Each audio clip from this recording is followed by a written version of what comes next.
नमस्कार दोस्तों, स्वागत है आपका धर्मवीर लाइव कार्यक्रम में। मैं हूं आपका दोस्त धर्मवीर। अगर आपने अभी तक हमारा चैनल सब्सक्राइब नहीं किया है तो चैनल सब्सक्राइब करें, नोटिफिकेशन बेल प्रेस करें ताकि आपको हमारे वीडियो सबसे पहले मिल सकें। वीडियो पसंद आने पर इसे लाइक और शेयर ज़रूर करें। दोस्तों, आज हम आए हुए हैं राजस्थान और उत्तर प्रदेश के बॉर्डर पर स्थित भरतपुर शहर के अंदर। देश का लगभग सबसे महंगा डीजल और पेट्रोल राजस्थान में बेचा जा रहा है। यही कारण है कि भरतपुर जिले के ज़्यादातर पेट्रोल पंप बंद हो चुके हैं। खासतौर से वह पेट्रोल पंप जो कि यूपी और हरियाणा बॉर्डर के आसपास लगते हैं, क्योंकि वहां पर पेट्रोल डीजल की तस्करी ज़्यादा होती है। उत्तर प्रदेश और हरियाणा से लोग डीजल पेट्रोल डलवा के ले आते हैं और इस वजह से बॉर्डर से जुड़े हुए राजस्थान के पेट्रोल पंप धीरे धीरे बंद होते जा रहे हैं। जिस बंसल फिलिंग स्टेशन पर हम इस वक्त खड़े हुए हैं, यह भी भरतपुर का सबसे पॉपुलर पेट्रोल पंप हुआ करता था, लेकिन धीरे धीरे डीजल और पेट्रोल की कीमतों में इतना अंतर हो गया कि ज़्यादातर भरतपुर वासी उत्तर प्रदेश जाकर डीजल और पेट्रोल भरवाना पसंद करते हैं। और आज की डेट में इस बंसल फिलिंग स्टेशन पर मैक्सिमम व्हीकल जो आते हैं वह या तो सीएनजी भरवाने आते हैं या फिर दोपहिया वाहन लेकर आते हैं। तो आज इस बंसल फिलिंग स्टेशन पर ही हम उपभोक्ताओं से यह जानने का प्रयास करेंगे कि क्या वास्तव में देश के अंदर उनको डीजल और पेट्रोल महंगा जान पड़ता है, और अगर वह डीजल पेट्रोल महंगा है तो इसके लिए वह केंद्र सरकार को ज़्यादा जिम्मेदार मानते हैं या राज्य सरकार को। वीडियो लंबा होगा, लगभग 1 घंटे का वीडियो हो सकता है, और कोशिश यही होगी कि हम अनएडिटेड फुटेज इस वीडियो में डालें ताकि आप लोग यह अंदाज़ा लगा पाएँ कि जो मेजॉरिटी के लोग हैं वह क्या सोचते हैं और पेट्रोल डीजल के बारे में उनके स्वतंत्र विचार क्या हैं। हम अपनी तरफ से कोई भी ऐसा प्रश्न या कोई भी मत ऐसा प्रकट नहीं करेंगे जिसकी वजह से ऐसा लगे कि हम उसको मैनिपुलेशन करने की कोशिश कर रहे हैं। हमसे उपभोक्ता जो कहेगा ऐसा का ऐसा फुटेज हम इस वीडियो में डालने का प्रयास करेंगे। आइए कार्यक्रम स्टार्ट करते हैं। स्वागत है आपका हमारे कार्यक्रम में। पेट्रोल डलवाने आए थे? हाँ जी। कितने रुपए लीटर पड़ा? काफ़ी बढ़ रहा है, पहले से तो बहुत ज़्यादा बढ़ रहा है। क्या रेट है, आपने देखी थी? मैंने नहीं देखी इतने। आपने रेट नहीं देखी? 92 चल रहा है कम से कम पेट्रोल। नहीं, यहाँ पे 102 के ऊपर है पेट्रोल। हाँ, 102 चल रहा है कम से कम। ये आपको लगता है कि यहाँ पे पेट्रोल महंगा है? महंगा तो है ही है, यूपी से तो महंगा है ही है। अच्छा, यूपी से महंगा है। तो आप इस महंगे पेट्रोल के लिए किसको जिम्मेदार मानते हैं? राज्य सरकार को और किसको? आप राज्य सरकार को जिम्मेदार मानते हैं, केंद्र को नहीं मानते? केंद्र भी है, सरकार ही है, एक तरीके से सरकारी जिम्मेदार है जब पेट्रोल महंगा हो रहा है तो। लेकिन आप अंतर समझते हैं केंद्र सरकार और राज्य सरकार के बीच में? नहीं, इतना ध्यान नहीं देता हूँ। आप इतना ध्यान नहीं देते हैं? अच्छा, लेकिन आपने पिछली बार किसको वोट दिया था? मोदी को? मोदी को। आप अब मानते हैं कि मोदी सरकार ने तेल महंगा कर रखा है? जी बिल्कुल। क्या आने वाले समय में आप इस डिसीजन पे रिकंसीडर करेंगे मोदी को वोट देने के? दे भी सकते हैं, यदि कोई काम बढ़िया हुआ तो। कम भी हुआ, ज़्यादा तो खैर होना ही होना है। महंगाई तो बढ़ ही रही है। लेकिन आप ये मानते हैं कि महंगाई दिनों दिन बढ़ रही है? आपकी बार में तो शायद मुश्किल दे पाएंगे वोट। आप अगली बार भारतीय जनता पार्टी को वोट नहीं देंगे? नहीं। कांग्रेस को देंगे? कांग्रेस को भी नहीं, कोई देखेंगे, कोई अच्छी पार्टी आएगी। किसी और पार्टी को वोट देंगे तो अच्छा करेगा, उसी को वोट दिए जाएगी। तो यह उपभोक्ता कह रहे हैं कि आने वाले समय में यह भारतीय जनता पार्टी को वोट देने के अपने डिसीजन को रिकंसीडर करेंगे। हम इनसे एक और बात पूछते हैं, महंगे पेट्रोल से आपके परिवार के खर्चे पे कुछ फ़र्क पड़ता है? बिल्कुल पड़ता है, हर चीज़ का फ़र्क पड़ता है। पेट्रोल महंगा हो रहा है, ज़्यादा फुक रहा है। पहले तो लिमिट से ही था, अब तो और ज़्यादा हो गया लॉकडाउन से। आपकी इनकम भी इस दौरान बढ़ी है कि केवल पेट्रोल डीजल का खर्चा बढ़ा है? इनकम तो वही है, पेट्रोल डीजल का रेट बढ़ा है। आप ये जो महंगा डीजल पेट्रोल आपको लेना पड़ता है, इसकी पूर्ति आप घर में कौन से खर्चे में कटौती करके करते हैं? कटौती तो यही है कि मतलब जो सेव होता है अपना वो जाता है और कुछ नहीं है। मतलब आप ये कह रहे हैं कि आप सेविंग नहीं कर पाते हैं, बाकी और खर्चे आपके? सेविंग नहीं हो पाती है। इस महंगाई के कारण आपके यहाँ सेविंग नहीं हो पा रही है, तो अगर कोई भी इमरजेंसी आती है, शादी ब्याह है, उसके लिए आप कहाँ से खर्चा करेंगे? अब वो तो समय बताएगा, देखो क्या होता है। अभी तो फिर कुछ नहीं कह सकते हैं क्योंकि इस समय तो खर्चे चल रहे हैं, वो भी बहुत हो रही है। अच्छा, हम आखिरी प्रश्न पूछ रहे हैं, कांग्रेस की जो सरकार थी 2014 तक केंद्र में, वो ज़्यादा बेहतर थी या 2021 तक ये जो मोदी सरकार है ये आपके हिसाब से ज़्यादा बेहतर है? पहले तो कांग्रेस ही बेटर थी उस समय तो अच्छा, खर्चे ज़्यादा है, इस समय तो महंगाई भी ज़्यादा है, पहले तो ठीक थी। इन्हें लगता है कि मोदी सरकार महंगाई को कंट्रोल करने में कामयाब नहीं रही है और इस वजह से ये मानते हैं कि कांग्रेस सरकार बेहतर गवर्नमेंट थी बजाय आज की सरकार के। आइए हम बात करते हैं एक और उपभोक्ता से। आप पेट्रोल डलवाने आए हैं साहब? हाँ जी, हाँ जी। क्या रेट है यहाँ पे पेट्रोल, देखा था आपने? अभी 100 के पार है। महंगा लगता है? 100 के पार है। महंगा है, महंगा है। आप किसको ज़्यादा जिम्मेदार मानते हैं इस महंगे पेट्रोल के लिए? सरकार को ही मानते हैं। सरकार मतलब राजस्थान सरकार या भारत सरकार? राजस्थान सरकार ने वैट ज़्यादा लगा रखा है। आप राजस्थान सरकार को जिम्मेदार मानते हैं, भारत सरकार को नहीं मानते? भारत सरकार को नहीं मानते। अगर राजस्थान सरकार 10 रुपये लीटर का वैट नहीं लगाए, कम लगाए, तो आपको पेट्रोल सस्ता मिल जाएगा? हाँ, 90 हो जाएगा और स्टेटों की तरह ही हो जाएगा। और स्टेटों की तरह हो जाएगा। लेकिन अगर इसी हिसाब से महंगाई बढ़ती रही तो फिर यहाँ फिर से 102 हो जाएगा। फिर से 102 हो जाए। लेकिन तब तो आप केंद्र को जिम्मेदार मानेंगे? मानेंगे। ये कह रहे हैं कि अगर राज्य सरकार अपना वैट कम कर ले तो यहाँ पर डीजल पेट्रोल सस्ता मिल सकता है, लेकिन अगर उसके बाद भी कम करने के बाद अगर फिर से रेट बढ़ती है उसके लिए वह केंद्र को जिम्मेदार मानेंगे। हाँ जी सर, पेट्रोल डलवाने आए हैं? नहीं, गैस डलवाले आए हैं यूको में, सीएनजी में। अच्छा, आप सीएनजी से काम चला रहे हैं? यानी पेट्रोल बहुत महंगी है तो गाड़ी कम डल पाती है पेट्रोल, और गाड़ी एवरेज भी कम देती है, और 100 के बराबर तो पेट्रोल पहुंच गई। हाँ, पेट्रोल यहाँ पर इस समय 102 रुपये है। 102 रुपये है तो एक बात बताओ, गाड़ी 8-7 का एवरेज दे रही है, कहाँ से डलवा लेंगे? सीएनजी से काम चलाना पड़ रहा है। तो महंगे पेट्रोल से आपको फ़र्क पड़ रहा है?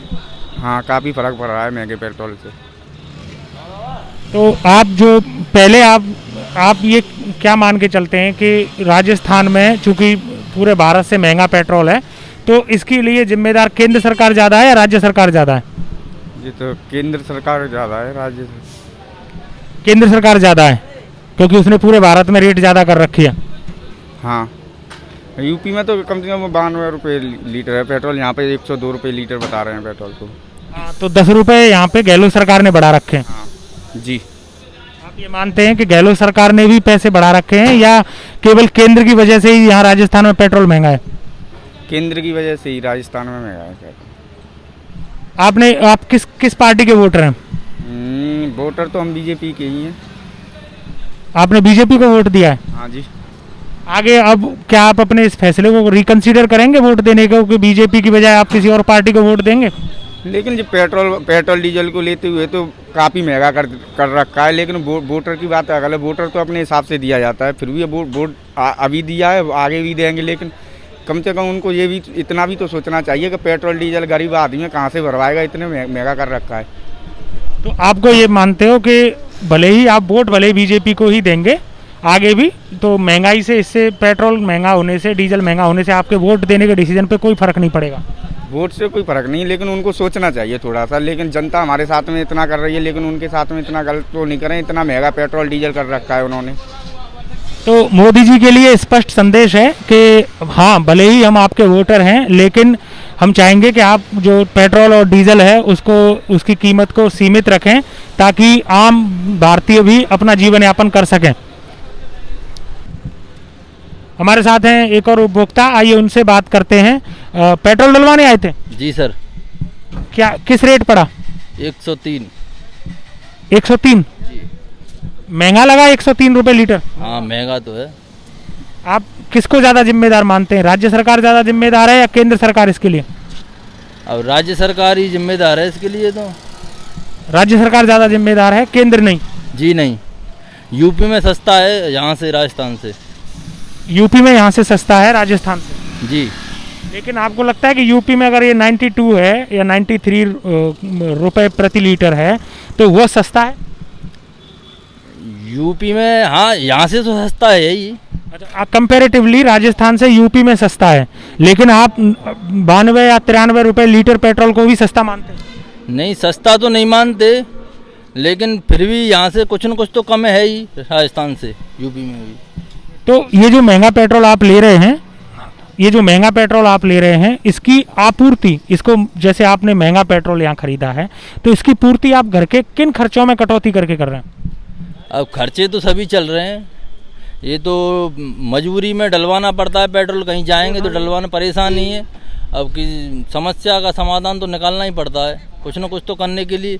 अगर जीवन जीना है तो मनुष्य कुछ ना कुछ तो करेगा ही, सब क्या नहीं करेगा। तो आपको किन खर्चों में कटौती करनी पड़ रही है? खर्चे सभी बरकरार चल रहे हैं।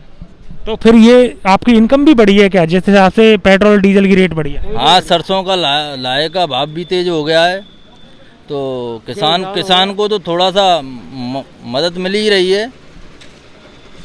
यह किसान है और चूंकि सरसों के भाव की अच्छी पैदावार इस बार सरसों की हुई है और सरसों का भाव भी ठीक है, इस वजह से यह कह रहे हैं कि इनको उस मद में इनकम ज़्यादा हुई है, इस वजह से यह कुछ हद तक डीजल और पेट्रोल की महंगाई को झेल पाने में सक्षम है।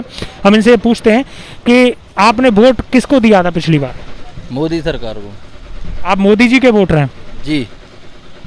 अब ये चूंकि डीजल और पेट्रोल महंगा बिक रहा है, तो अगला जो वोट आप देंगे उसको मोदी जी को देने से पहले रिकंसिडर करेंगे क्या? जी, वोट देने के लिए गवर्नमेंट को तो पेट्रोल के हिसाब से तो वोट नहीं दे पाएंगे, लेकिन और भी कई समस्याएं हैं जो मोदी सरकार उनको सॉल्व कर रही हैं, देश के लिए कुछ अच्छा कर रहे हैं, तो उनको ध्यान में रखते हुए मोदी जी को वोट देंगे। ये कह रहे हैं कि डीजल और पेट्रोल के मामले में तो ये मानते हैं कि मोदी जी को वोट नहीं दे पाएंगे, लेकिन मोदी सरकार कई और समस्याओं को हल करने का प्रयास कर रही है, जिसकी वजह से यह मोदी सरकार को वोट देना पसंद करेंगे। हम इनसे जानने की कोशिश करते हैं कि ऐसी कौन सी समस्याएं हैं जिनको लेकर इन्हें लगता है कि मोदी सरकार उनको हल करने का प्रयास कर रही है। कौन सी ऐसी समस्याएं हैं जिनको आप समझते हैं कि मोदी सरकार हल करने का प्रयास कर रही है?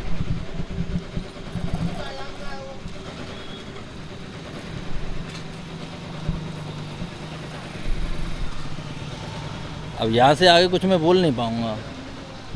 नहीं, आप जो आपको लगता हो, कुछ भी कोई ऐसी समस्या हो जिसको आपको लग रहा है कि उसको सॉर्ट आउट करने का मोदी सरकार प्रयास कर रही है, आप बोलिए। कुछ भी आपको लगता है जिसकी वजह से आप अपना वोट मोदी सरकार को ही देना पसंद करेंगे। किसानों के लिए कुछ नहीं कर रही है। हमारे साथ उनके साथ बैठे हुए उनके अंकल हैं, वो बोल रहे हैं कि मोदी सरकार किसानों के लिए कुछ नहीं कर रही है। कुछ नहीं कर रही है किसानों के लिए। किसान परेशान है, कुछ वो नहीं। लेकिन मोदी सरकार ने तो ये कहा है कि जो नए कृषि कानून वो लेके आए हैं उसकी वजह से किसानों की इनकम अगले 1-2 साल के अंदर ही डबल हो जाएगी। हो जाएगी तो आगे देखेंगे। आपको मतलब भरोसा नहीं है? कोई भरोसा नहीं है अभी। कुछ हो जाएगा जब भी तो देखेंगे, जब होगा नहीं तो कहाँ से देख लेंगे। आप खुद किसान हैं? हाँ जी, किसान है। तो आप मोदी सरकार को किसानों की हितैषी नहीं मानते? हम मानते हैं, कुछ अगर मोदी सरकार किसानों के लिए करेगी तो मानेंगे, और नहीं कैसे मान लेंगे। लेकिन मोदी जी तो 6,000 रुपये हर वर्ष 2-2 हज़ार रुपये करके आपके खाते में डालते हैं ना? आए हैं, किसी के नहीं आए हैं। मतलब वो 6,000 रुपये भी सभी किसानों को नहीं मिले? नहीं मिले। आपको नहीं मिले? नहीं मिले। इनको वो जो मोदी एक किसान सम्मान निधि के नाम से जो 2-2 हज़ार रुपये हर 4 महीने में डालते हैं, उस बारे में भी ये कह रहे हैं कि वो पैसा भी हर किसी किसान को नहीं मिला है और शायद इनको भी नहीं मिला है। लेकिन महंगा डीजल और पेट्रोल आपको खरीदना पड़ रहा है? पड़ रहा है, हाँ। डीजल पेट्रोल महंगा खरीदना पड़ रहा है। इससे आपका जो खेती आप करते हैं, तो महंगे डीजल की वजह से क्या खेती करने की जो लागत है वो भी बढ़ी है क्या? हाँ, बढ़ी है सब। जुताई महंगी हो गई है। जुताई महंगी हो गई है? हाँ, 250 रुपये बीघा हो गया है।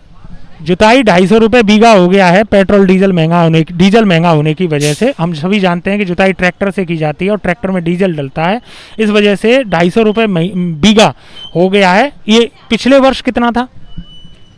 पिछले वर्ष 180। पिछले वर्ष 180 रुपये बीघा था और इस वर्ष यह 250 रुपये बीघा हो गया। इस हिसाब से तो काफ़ी लागत बढ़ गई। हाँ, बढ़ गई साहब, क्योंकि एक साल में काफ़ी जुताइयाँ होती हैं। हाँ। तो भतीजे हैं, वो मोदी समर्थक हैं, वो कह रहे हैं मोदी जी बहुत सारा काम ऐसा कर रहे हैं जिसकी वजह से वो आगे भी उनको वोट देना जारी रखेंगे। लेकिन चाचा जी हैं, वो ये कह रहे हैं कि मोदी जी किसानों के लिए कुछ खास नहीं कर रहे हैं, उनकी कुछ ग्रीवेंसेज हैं मोदी सरकार से। लेकिन हम एक बार फिर से भतीजे जी से पूछेंगे कि ऐसा कौन सा काम उन्हें याद आता है जिसको मोदी सरकार कर रही है, जिसकी वजह से वह मोदी सरकार को वोट देना आगे भी पसंद करेंगे। सबसे पहले मैं बोलूँगा कि मोदी जी भ्रष्टाचार खत्म करने की पूर्ण कोशिश में हैं। मोदी जी भ्रष्टाचार खत्म करने की पूरी कोशिश कर रहे हैं। आपके रोजमर्रा की जिंदगी जो है, तहसील है, अस्पताल है, पुलिस थाना है, क्या वहाँ पे भ्रष्टाचार खत्म हुआ है? पूर्ण रूप से ख़त्म नहीं हुआ है, लेकिन किसी को भी अगर आप मोबाइल लेके किसी के सामने खड़े हो जाते हैं तो भ्रष्टाचार ख़त्म हो जाता है उसी जगह पर फिर भी आज भ्रष्ट लोग हैं वो आज भी नहीं मान रहे हैं और योगी सरकार यूपी में उनको तुरंत ही सस्पेंड कर देती है। जो भी उत्तर प्रदेश के अंदर कोई भी बात होती है भ्रष्टाचार की और जो ऊपर तक पहुंच जाती है मीडिया, सोशल मीडिया के जरिए, तो योगी सरकार तुरंत एक्शन लेती है उस पर। लेकिन आपको पता है कि उत्तर प्रदेश सरकार ने सबसे ज़्यादा एफआईआर उन्हीं लोगों पर की है जो उत्तर प्रदेश सरकार के भ्रष्टाचार को सामने लाते हैं। ये चीज़ तो मुझे नहीं मालूम है, आपको जानकारी नहीं है, लेकिन उत्तर प्रदेश सरकार वो एक इकलौती सरकार है जिसने उन सारे लोगों पर एफआईआरें की हैं जिन लोगों ने उत्तर प्रदेश सरकार के कर्मचारी और उत्तर प्रदेश की संस्थाओं का भ्रष्टाचार सामने लाया था। तो उत्तर प्रदेश का इस मामले में ट्रैक रिकॉर्ड उतना अच्छा नहीं है। लेकिन आप राजस्थान के रहने वाले हैं कि उत्तर प्रदेश के? मैं यूपी का रहने वाला हूँ। आप यूपी के रहने वाले हैं, तो फिर आपने पेट्रोल यहाँ राजस्थान से डलवाई? जी, अगर राजस्थान में जा रहे हैं तो वो तो डलवानी पड़ेगी। हाँ, अगर आप राजस्थान में जाते हैं तो आपको मजबूरी में पेट्रोल यहाँ डलवानी पड़ती है। चलिए, बहुत बहुत धन्यवाद। हमारे साथ एक और उपभोक्ता हैं जो यहाँ पे पेट्रोल डलवाने आए हैं, डीजल, हम उनसे ही बात करते हैं। नमस्कार जी, स्वागत है आपका धर्मवीर लाइव कार्यक्रम में। पेट्रोल डलवाने आए थे? जी, पेट्रोल डलवाने आए थे। किस रेट मिला पेट्रोल आपको? 101 मिला है। 101 मिला है? नहीं, लगभग 102 रुपये से ऊपर रेट है। मैंने देखा नहीं है अभी, 102 होगा। महंगा है 102 रुपये, या आपको लगता है कि नॉर्मल रेट है? नहीं, महंगा है, बहुत ज़्यादा महंगा है। कितने रुपए आपको लगता है ज़्यादा महंगा है? करीबन 40 रुपये महंगा है। 40 रुपये महंगा है। तो आप क्या मानते हैं कि जो पेट्रोल यहाँ पे महंगा है उसके लिए राजस्थान सरकार ज़्यादा जिम्मेदार है या केंद्र की मोदी सरकार ज़्यादा जिम्मेदार है? केंद्र की सरकार ज़्यादा जिम्मेदार है इसके लिए, डीजल पेट्रोल के लिए। तो महंगे डीजल पेट्रोल के लिए केंद्रीय सरकार ज़्यादा जिम्मेदार है। और क्या, वैसे राजस्थान सरकार ने भी वेट ज़्यादा लगा रखा है राजस्थान में, और बताओ और प्रांतों के अलावा। कुछ हद तक राजस्थान की सरकार जिम्मेदार है, लेकिन ये मानते हैं कि ज़्यादातर मोदी सरकार इसके लिए जिम्मेदार है क्योंकि उसने उस पर टैक्सेस बहुत ज़्यादा लगा रखे हैं। हम इनसे जानने का प्रयास करते हैं कि ये मोदी जी को वोट दिया था इन्होंने पिछले चुनाव में या मोदी जी के खिलाफ वोट दिया था? मोदी जी को वोट दिया था पिछले चुनाव में। आपने मोदी जी को वोट दिया था? जी। लेकिन अब चूंकि डीजल और पेट्रोल महंगा है, क्या अगले वो चुनाव में आप मोदी जी के खिलाफ वोट करने को कंसीडर करेंगे? तो महंगाई ऐसे बढ़ती रही तो खिलाफ तो करना ही पड़ेगा। किसानों के लिए इतना नुकसान कर रहे हैं। किसानों के लिए मोदी सरकार नुकसान कर रही है, क्या डीजल की प्राइस के मारे ही किसानों का नुकसान हो रहा है या कुछ और भी नीतियाँ ऐसी हैं जिनकी वजह से किसानों का नुकसान हो रहा है? और भी नीतियाँ वो लेके आए उसको, प्लान को, उसकी वजह से डीजल महंगाई सबसे ज़्यादा तो डीजल पेट्रोल की उससे नुकसान होता है। सबसे ज़्यादा तो जो डीजल और पेट्रोल की रेट है वही अखर रही है। इसके अलावा शायद आपका जो नए किसान कानून है उनकी तरफ कोई इशारा था? हाँ, नए किसान कानून भी खिलाफ हैं हम उनके। नए किसान कानूनों के खिलाफ हैं सरकार से अपन। आप मानते हैं कि नए किसान कानूनों से किसानों का फायदा कम और नुकसान ज़्यादा होगा? नुकसान ज़्यादा होता है। एक दो नुकसान आप बता सकते हैं जो आपने कहीं कानून पढ़ के या फिर लोगों से बात करके आपने जाना हो? यही है, टेंडर वेंडर पे देंगे, वो ये करेंगे, तमाम उस पर चले जाएगा किसान। फिर क्या करेगा? किसान के हाथ में क्या रहेगा? ज़मीन जो कंपनियों के लिए वो चले जाएगी तो किसान तो उसका नौकर हो जाएगा। हाँ, इनके कुछ रिजर्वेशंस हैं उसके खिलाफ, जो कॉन्ट्रैक्ट फार्मिंग का कानून है शायद उसके खिलाफ इनके कुछ रिजर्वेशंस हैं। इन्हें लगता है कि अगर कॉन्ट्रैक्ट फार्मिंग स्टार्ट हो जाएगी तो किसान जो है वो उनका गुलाम होकर रह जाएगा कंपनियों का, उसकी जो आज़ादी है वो ख़त्म हो जाएगी। लेकिन जो महंगा डीजल और पेट्रोल आपको मिल रहा है उसकी पूर्ति आप फिर किन मदों में कर रहे हैं? उसकी घर के खर्चे, क्या आपकी इनकम भी उसी हिसाब से बढ़ी है? इनकम नहीं बढ़ी है, इनकम तो घटी है, और लॉकडाउन से, नोटबंदी से। ओके, मोदी सरकार के राज में आपकी इनकम कम हुई है? जी जी। और महंगाई बढ़ रही है? महंगाई बढ़ रही है। तो फिर घर का खर्चा आप किस प्रकार से चला रहे हैं? अब घर का खर्चा तो ऐसे ही चल रहा है कुछ नहीं। आप जैसे महंगाई बढ़ गई है और इनकम आपकी बढ़ी नहीं है तो किन खर्चों में आपको कटौती करनी पड़ी है? तमाम सब्जी है, राशन है, उन्होंने तमाम तरह की कटौती करनी पड़ती है। ऐसे ही बच्चों की पढ़ाई पर भी इसका कोई इफेक्ट पड़ता है क्या? बच्चों की पढ़ाई पे पड़ रहा है फर्क, बच्चे इन पे बहुत ज़्यादा फीस वीस की बहुत प्रॉब्लम आती है।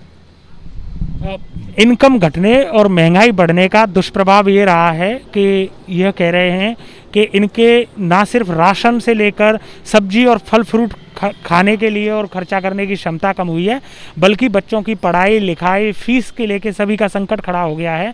तो इनका सीधा सुझाव और रिक्वेस्ट मोदी सरकार से सीधी सीधी यही है कि डीजल और पेट्रोल की कीमत कम की जाए और किसान से संबंधित जो कानून हैं उनमें किसानों से संबंधित मुद्दों को बेहतर तरीके से हल किया जाए और वो किसान के फेवर में बनाए जाएं। बहुत बहुत धन्यवाद अंकल आपका। हमारे साथ एक किसान हैं जो कि अपने ट्रैक्टर में डीजल भरवाने आए हैं और चूंकि डीजल बहुत ज़्यादा महंगा है इस वजह से इन्होंने केवल 5 लीटर डीजल लिया है। आप देखिए कि महंगे डीजल का कितना दुष्प्रभाव हो सकता है कि ट्रैक्टर जिसकी कैपेसिटी काफ़ी ज़्यादा होती है उसमें भी यह किसान केवल 5 लीटर डीजल भरवा रहे हैं। आइए इनसे ही बात करते हैं कि महंगे डीजल की वजह से इनकी खेती किसानी पर किस प्रकार का प्रभाव पड़ा है। स्वागत है आपका हमारे कार्यक्रम धर्मवीर लाइव में। डीजल भरवाने आए थे? डीजल भरवाने आए। आपने केवल 5 लीटर ही डीजल लिया है? कमर तोड़ दी महंगाई ने। डीजल की महंगाई ने कमर तोड़ दी है। पहले आप कितने लीटर तक डीजल भरवा लेते थे? फुल करा के ले जाए, लेकिन अब आप टंकी फुल नहीं करा पाते हैं। सकते पैसा ही नहीं है, इतनी महंगाई में कहाँ से आए। कितने रुपए लीटर पड़ा है आपको डीजल आज? ये 100 कितना है ये आज? 5 लीटर आया है 500 रुपये का। 500 रुपये में लगभग 5 लीटर 5.21 लीटर तेल आया है, तो लगभग 100 रुपये लीटर, ऐसा इनका मानना है कि लगभग 100 रुपये लीटर डीजल हो गया है। इसकी वजह से जो किसान पहले टंकी फुल करा लेते थे डीजल की एक ट्रैक्टर के अंदर, वही किसान अब केवल 5 लीटर डीजल लेके जा रहे हैं। तो आपकी जो खेती की लागत है क्या वो भी बढ़ी है इससे? काफ़ी बड़ी महंगी पड़ गई ना। लेकिन क्या आपकी आमदनी बढ़ी इसके? आमदनी कहाँ और घट रही है, आमदनी तो। आप खुद किसानी करते हैं या भाड़े पे ट्रैक्टर चलाते हैं? खुद करते हैं। खुद की किसानी करते हैं इसी ट्रैक्टर से? इसी ट्रैक्टर से खुद। तो आपका ये कहना है कि आपकी महंगाई बढ़ी है लेकिन आपकी आमदनी नहीं बढ़ी है? नहीं बढ़ी है आमदनी किससे बढ़ रही है ही नहीं, आमदनी क्या है। लेकिन ये महंगा डीजल पेट्रोल आप क्या मानते हैं, ये भारत सरकार की वजह से है या राजस्थान सरकार की वजह से? राजस्थान सरकार की वजह से। राजस्थान में 10 रुपया महंगा। नहीं, ये तो केंद्र से चल रहा है मामला। राजस्थान सरकार का इसमें सरकार तो अब ये है कि खुद का अपने उस पर बैन कर सकती है, लेकिन वो कर नहीं रही है। आप ये कह रहे हैं राजस्थान सरकार अपने लेवल पे नहीं कर रही है? हाँ, अपने लेवल पे नहीं कर रही है। केंद्र ज़्यादा जिम्मेदार है। यूपी में कर रखा है 10 रुपये लीटर का अंतर है, और यहाँ राजस्थान में 10 महंगा है। हाँ, तो यूपी सरकार ज़्यादा हितैषी है वो जनता की। राजस्थान नहीं कर रही है। आपने पिछली बार वोट किसको दिया था? मोदी सरकार, मोदी जी को? बीजेपी के समर्थक हैं? बीजेपी के समर्थक। लेकिन महंगे डीजल की वजह से आप बीजेपी सरकार से नाराज हैं? अब नाराज हैं। आगे अगर वोट देने की बारी आएगी तो आप बीजेपी को वोट नहीं? क्या करते हैं भविष्य बताएगा। महंगे डीजल पेट्रोल से आपकी उस पर कोई फर्क? असंतुष्ट हैं हम। महंगे डीजल की वजह से यह किसान असंतुष्ट हैं। एक और सवाल पूछूंगा मैं, एक नए मोदी सरकार नए किसान कानून लेके आई है, आप क्या मानते हैं वो किसानों के हित में है या किसानों के खिलाफ है? उससे तो कोई फर्क नहीं पड़ने वाला है। वो तो MRP पे चल रहा है मामला। कोई बेचना चाहे बेचो, नहीं बेचो मत बेचो। उससे तो कुछ नहीं है। उससे किसानों को न लाभ है न हानि है? ना कोई लाभ ना कोई हानि। कोई नहीं, आप न्यूट्रल हैं उसके मामले में? उससे तो कोई फर्क नहीं है। उससे चलिए, जो मोदी सरकार कह रही है कि वो कृषि कानून लाई है कि किसानों की आय डबल करने के लिए, उसको लेकर इनका मानना है कि उससे किसानों की आय पर कोई भी सीधा फर्क नहीं पड़ेगा और उनको उन कृषि कानूनों से सीधा अंतर नहीं आने वाला है। हमारे साथ एक और किसान हैं जो डीजल डलवाने आए थे। आइए उनसे डायरेक्ट बात करते हैं। वो अपने ट्रैक्टर की सीट पर ही बैठे हुए हैं, उनसे उसी पर बात करते हैं। वो कुछ चकबंदी से संबंधित कुछ मुद्दा भी उठाना चाहते थे, लेकिन सबसे पहले हम महंगे डीजल और पेट्रोल को लेकर ही उनसे बात करेंगे। हाँ साहब, डीजल और पेट्रोल महंगा है? हाँ महंगा है सर, काफ़ी महंगा है अब तो। इसकी वजह से आप क्या मानते हैं, इसके लिए राजस्थान सरकार जिम्मेदार है या भारत सरकार जिम्मेदार है? खासकर तो हम राजस्थान के, तो राजस्थान सरकार जिम्मेदार है, क्योंकि यहाँ 10 रुपये लीटर महंगा है। लेकिन अगर 10 रुपये लीटर सस्ता कर दिया जाता है तो आपको लगता है कि डीजल सस्ता हो जाएगा? हाँ, काफ़ी फ़र्क पड़ेगा। जैसे मैं 5000 लीटर डीजल पजारता हूँ, तो 10 रुपये दे, आप बताओ 50,000 का फ़र्क पड़ेगा। 10 रुपए से इनको 50,000 रुपए का अंतर पड़ जाएगा, क्योंकि ये 5,000 लीटर डीजल ट्रैक्टर में यूज करते हैं। इस वजह से इन्हें लगता है कि अगर थोड़ा सा भी कम राजस्थान सरकार कर देती है तो इनको काफ़ी फर्क आएगा। लेकिन क्या केंद्र सरकार की भी कोई जिम्मेदारी नहीं बनती? नहीं, जिम्मेदारी तो है केंद्र सरकार की। कि जैसे किसानों के, मेरे पास 20 बीघा ज़मीन है और वो गांव के चारों ओर, तो अगर चकबंदी हो जाए, चाहे 18 बीघा हो जाए, उससे आदमी को लाभ मिलेगा। आवारा पशुओं से, उनसे असली मेन समस्या आवारा पशु और चकबंदी। ये जो चकबंदी वाला जो मुद्दा उठा रहे हैं, दरअसल ये एक ऐसी प्रक्रिया होती है जिसमें किसान के जहाँ दूर दूर होते हैं, छोटे छोटे खेत होते हैं, तो किसान गांव के चारों ओर उनके खेत, छोटे छोटे खेत फैले हुए होते हैं, तो किसान ऐसी मांग करते हैं सरकारों से कि उनका इस प्रकार से खेतों को एक साथ जोड़ दिया जाए ताकि उनको तारबंदी करने में सहायता मिले और ये जो पानी के साधन बनाने में सहायता मिले। अगर 1 बीघा खेत इस कोने पे है, 2 बीघा खेत कहीं और कोने पर है, तो ये चाहते हैं कि भले ही 3 बीघा खेत ना मिले, 2.5 बीघा ही खेत मिले, लेकिन वह एक साथ मिल जाए ताकि इनको सिंचाई करने में और खेती किसानी से संबंधित और व्यवस्थाएं डेवलप करने में आसानी रहे। लेकिन एक प्रमुख सवाल हम इनसे फिर से एक जरूर पूछेंगे कि ये जो आवारा पशु वाली समस्या आपने कही थी, ये आवारा पशु वाली समस्या पिछले कुछ वर्षों में बढ़ी है या घटी है? बढ़ी है, भयंकर बढ़ी है, भयंकर बढ़ी है। देखिए, ये गौवंश वाला और कुछ गौवंश से जुड़ा हुआ और जो सांड हैं उनसे संबंधित जो खबरें हम पढ़ते रहते हैं कि इनके ऊपर किसी प्रकार की रोक लगाने से सरकारें इनकार करती हैं, उस वजह से किसानों को काफ़ी समस्याएं आती हैं। उत्तर प्रदेश से हम ऐसी खबरें पढ़ते थे कि किसानों ने आवारा गौवंश को स्कूलों में बंद कर दिया, सरकारी कार्यालयों में बंद कर दिया। ऐसे ही कुछ इशारा ये कर रहे हैं कि इनकी फसलों को आवारा पशु काफ़ी नुकसान पहुँचाते हैं। लेकिन जब आप आवारा पशु की बात करते हैं तो ये क्या है? जो हिरन है, नीलगाय है, इस तरीके का आवारा पशु है, या फिर आप सांड, गाय और इनकी? गाय और सांडों से ही परेशानी ज़्यादा है। जो आवारा पशु का मतलब इनका गाय और सांड से है, यही गौवंश से है, गाय और सांड से ही है? हाँ जी, गाय और सांडों से ही परेशानी है इनका, उनसे ही ज़्यादा मतलब है। आप पहले मोदी जी को वोट दिया है पिछली बार आपने, या मोदी जी के खिलाफ वोट दिया था? वैसे हमने कर्ज माफी के चक्कर में कांग्रेस को वोट दिया। आपने कर्ज माफी के चक्कर में कांग्रेस को वोट दिया था? जी। लेकिन अब चूंकि डीजल और पेट्रोल महंगा है, तो आप आने वाले चुनाव में मोदी को वोट देना पसंद करेंगे या कांग्रेस को वोट देंगे दोबारा? हम वोट डालना ही बंद कर दिया, अब किसी को नहीं देंगे। सभी पार्टी एक जैसी है, कोई सी हो। ये किसान है, सभी एक जैसे हैं, सभी को 20% चाहिए।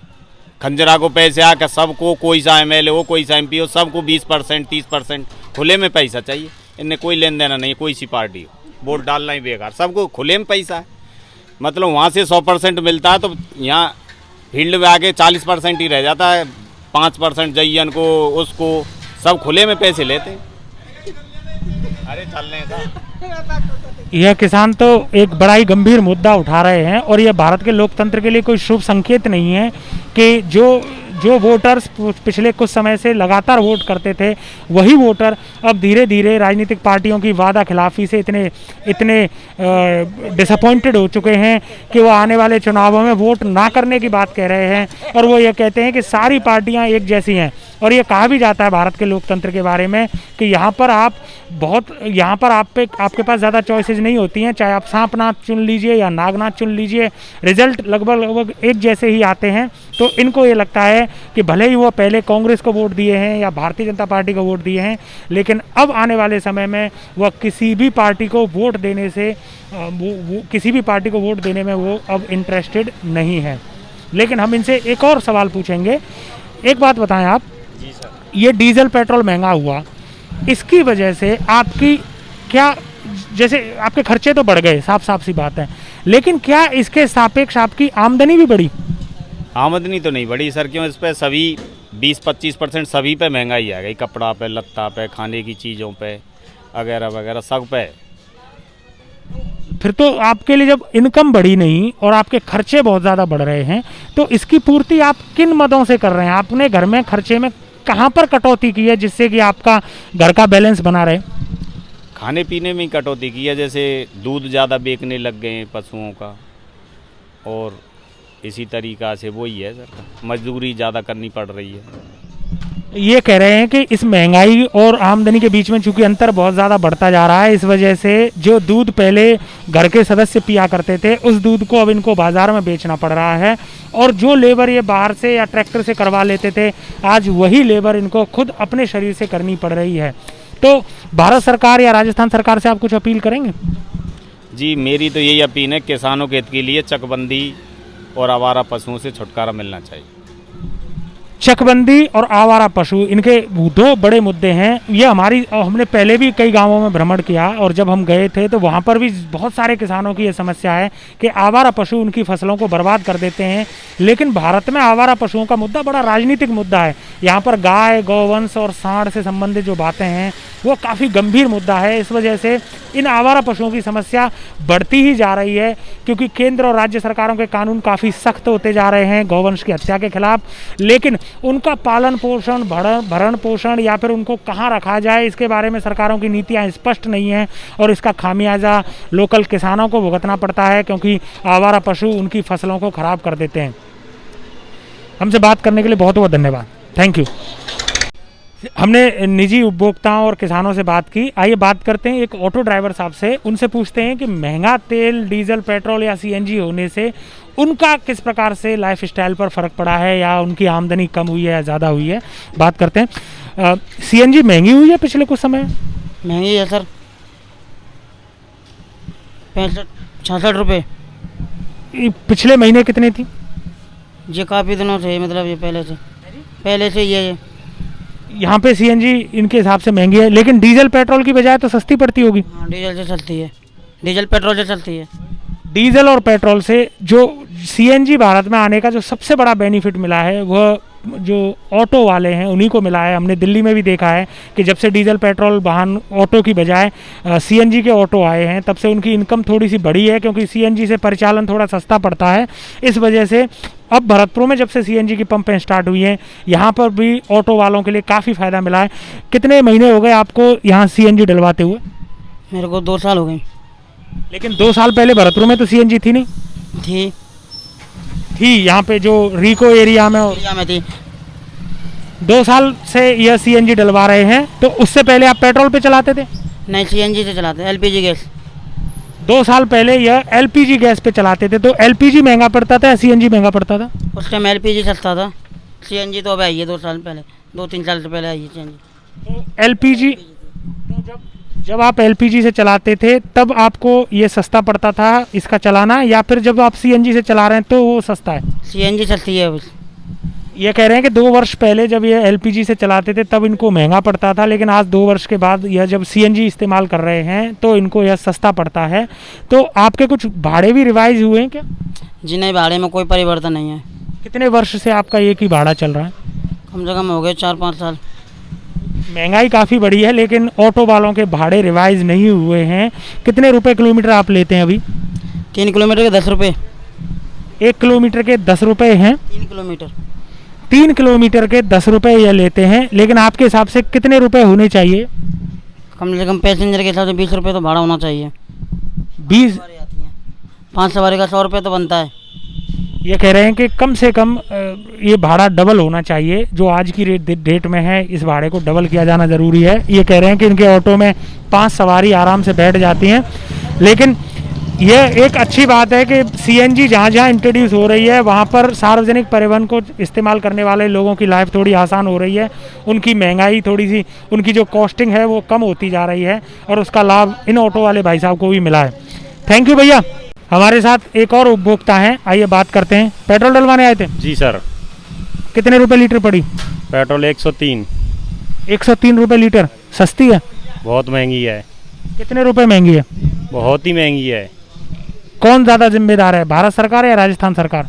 दोनों ही हैं इसमें।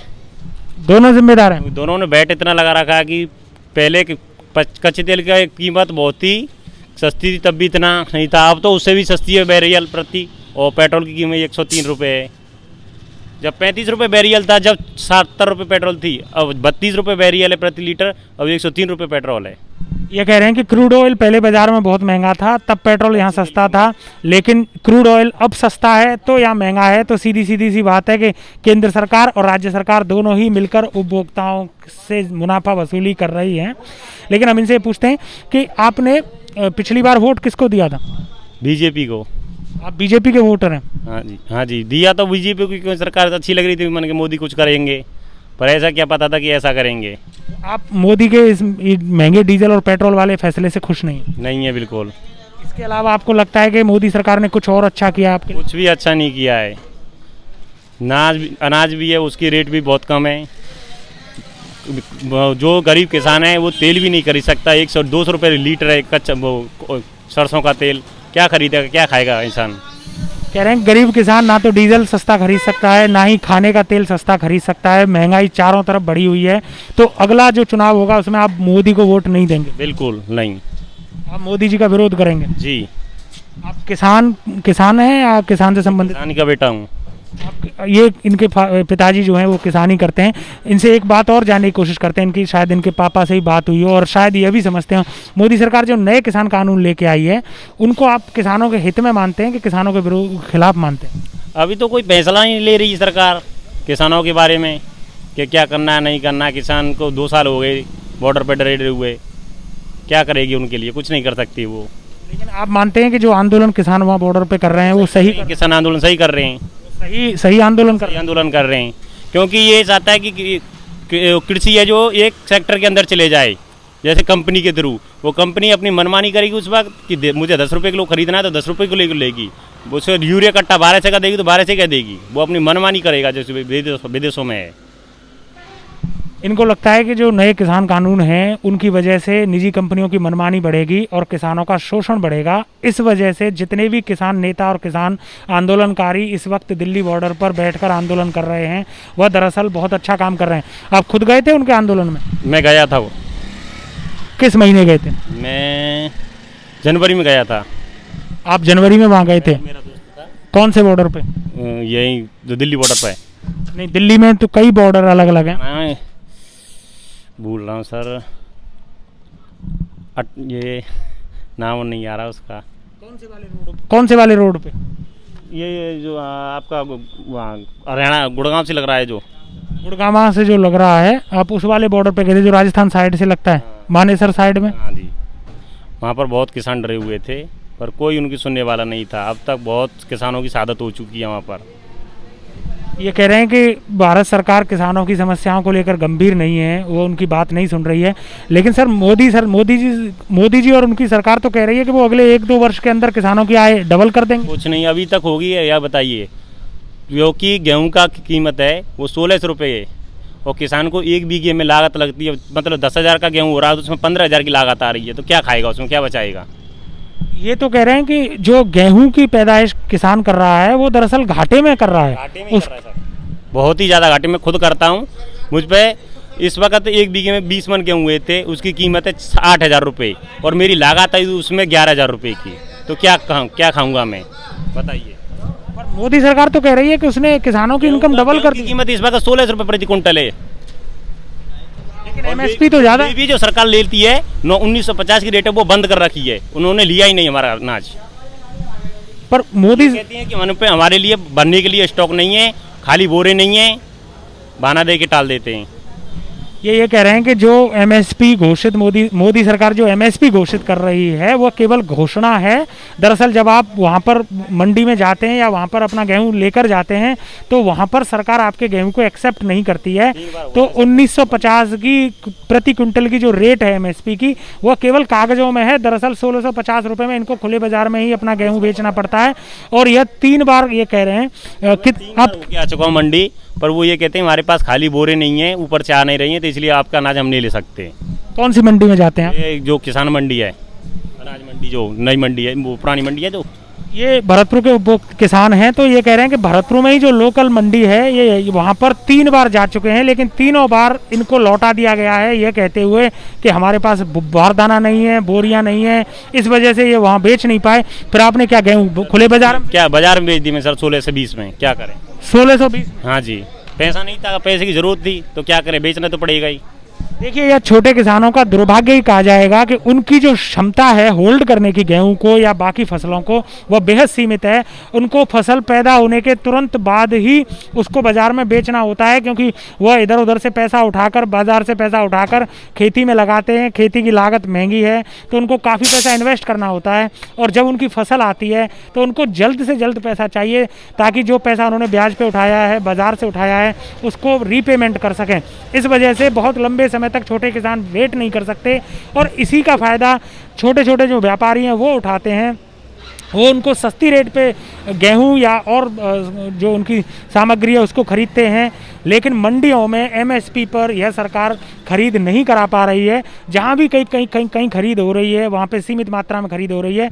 हर किसान की खरीद अभी भी नहीं हो रही है, और इसका जीता जागता उदाहरण हमारे साथ खड़े हुए हैं। वह 3 बार अपनी गेहूं की फसल बेचने गए, लेकिन तीनों बार उनकी फसल नहीं खरीदी गई, और अंततोगत्वा उनको एमएसपी से पूरे 370 रुपये कम में खुले बाजार में अपनी फसल बेचनी पड़ी।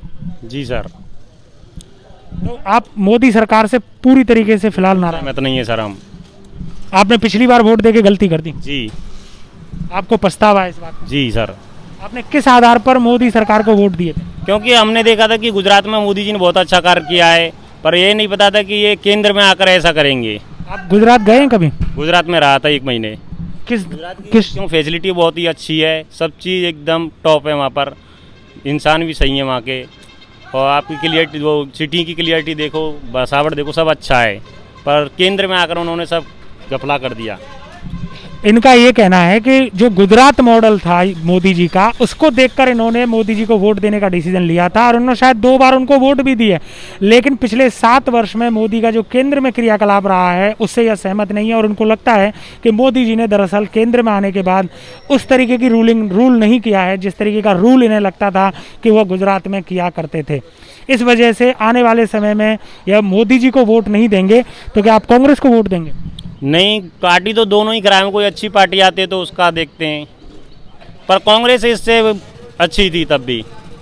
आप ये मानते हैं कि 2014 से पहले का जो रूल था वो बेहतर था बनस्पत? अब हमने 2014 से पहले था, जो सिलेंडर की कीमत थी 300 रुपये कुछ थी, और अब सिलेंडर की मोदी ने क्या कि आपको सब्सिडी मिलेगी। सिलेंडर 800 रुपये का हो गया, 500 रुपये सब्सिडी मिलेगी। धीरे धीरे 2-5 साल के अंदर वो सब्सिडी भी खत्म कर दी, और सिलेंडर उतना ही बचा, जैसे ना मोदी ने कहा कि सब्सिडी समेत 900 रुपये का ही बचा है। वो अब किसान की कमर टूट चुकी है, वो भरवा भी नहीं सकता है। पहले तो किसानों के लिए बांट दिए थे सिलेंडर, क्यों जब तो फ्री में दिया था, अब किसान की औकात नहीं है इतनी भराना की, क्योंकि 900 रुपये के कैसे भराएगा। तो आपके पास सब्सिडी नहीं आ रही? नहीं आती है, 3 रुपये आती है। 3 रुपये सब्सिडी? सब्सिडी कल ही परसों मैंने सिलेंडर भराया था, मेरे पास 4 रुपये जन 3 रुपये सब्सिडी आई है। 3 रुपये सब्सिडी? ये कह रहे हैं कि दरअसल केंद्र सरकार सब्सिडी के नाम पर गैस उपभोक्ताओं के साथ मजाक कर रही है। वो 3 रुपये सब्सिडी भेजती है, जब आप 900 रुपये का सिलेंडर लेते हैं तो 3 रुपये सब्सिडी भेजती है। ये कौन सी सब्सिडी है? ये पता ही नहीं कौन सी सब्सिडी है, 3 रुपये कौन सी सब्सिडी होती है। तो ये तो एक तरीके से मजाक कर दिया। बिल्कुल मजाक है सर। मेरे मैसेज भी है शायद उसका, सिलेंडर आपका 885 कुछ रुपये का भरा था मेरा, 985 का, पर उसमें 3 रुपये की सब्सिडी आई थी मेरी।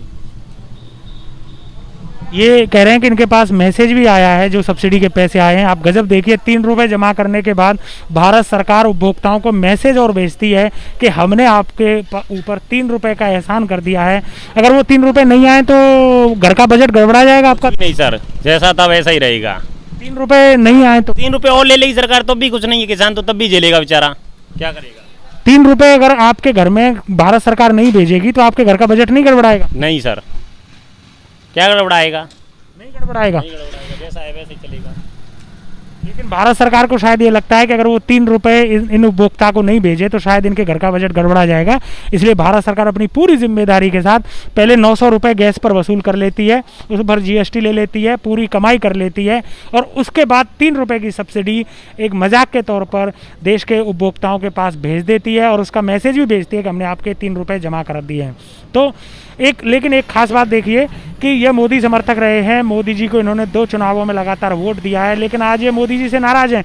लेकिन कांग्रेस पार्टी का दुर्भाग्य देखिए कि यह साफ कह रहे हैं कि संभव नहीं है कि फिर भी कांग्रेस को वोट देंगे।